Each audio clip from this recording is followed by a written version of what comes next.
Now, Heartland Sports with Todd Richards.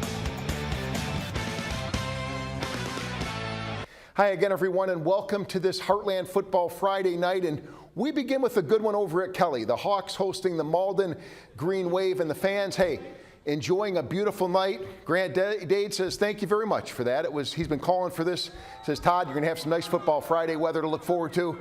A little warmer than it was, but it's still pretty nice tonight. Diantes Dobbins for Malden with a nice run. Kelly would slow him down. The fans looking for something to cheer about, and that's where Reese Eftink, this guy gives him something to cheer about. Some good hard running. Number 25, about as tough as anybody. You saw the difference in the fans, and watch Eftink this time around the left side. Man, how did they not stop him 2-3 times? Because he's just so darn good. He keeps those legs pumping. And then he gets a reward, a touchdown, right here, right in your living room, right in the end zone.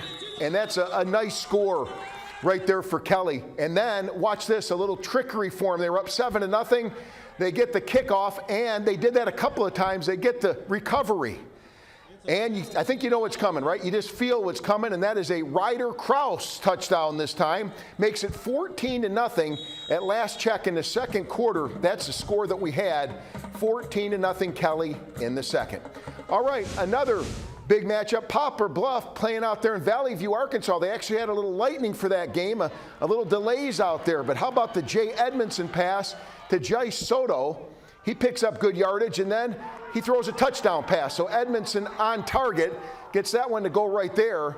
And then how about Colin McBride calling on this guy, not through the air, but on the ground. He weaves one way, weaves the other way, and then he gets in the end zone.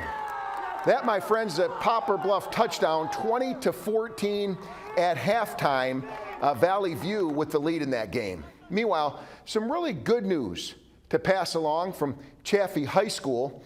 Chaffee freshman Grant Johnson, who was injured during his team's 14-12 win over Charleston last night. Well, he's out of the hospital and back home with his family. Chaffee coach Jack Altermott tells me Johnson is in the concussion protocol, and then it gets even better from here because they say that they hope to have him back on the field later this season. So, hey, Grant, if you're watching, we certainly want to wish you a full recovery, and very happy to hear that things are going better for you. Hey, let's talk a little bit of college football for just a moment. The SEMO football team opening up the season, and they open up against one of the top teams in the nation. The 11th ranked Red Hawks visiting Big 12 champion and 16th ranked Kansas State.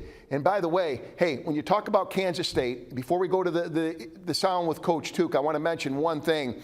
That's a team that's known for being outstanding both offensively, defensively, and special teams. So they're a very well-rounded team. Now, who does that remind you of? That's an FBS team that won the Big 12. Now, an FCS team that won the OVC. That reminds me of SEMO.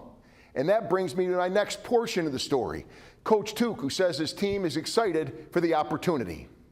This is a top 5 experience. It's going to be packed, great team, great stadium, you know, all the things that when you're a kid you grew up thinking about. And so just thankful for the opportunity. SEMO and K-State kick off at 6 tomorrow night in Manhattan, Kansas. And finally, how about SIU? They'll open up at home tomorrow against Austin Peay. Kickoff is set for 6. Jess Todd will have all the coverage for you. It'll be really interesting how the Salukis do this season. They could be in for a big breakout year right now. Austin Peay will try to slow them down. We're going to take a timeout. Come right back after this.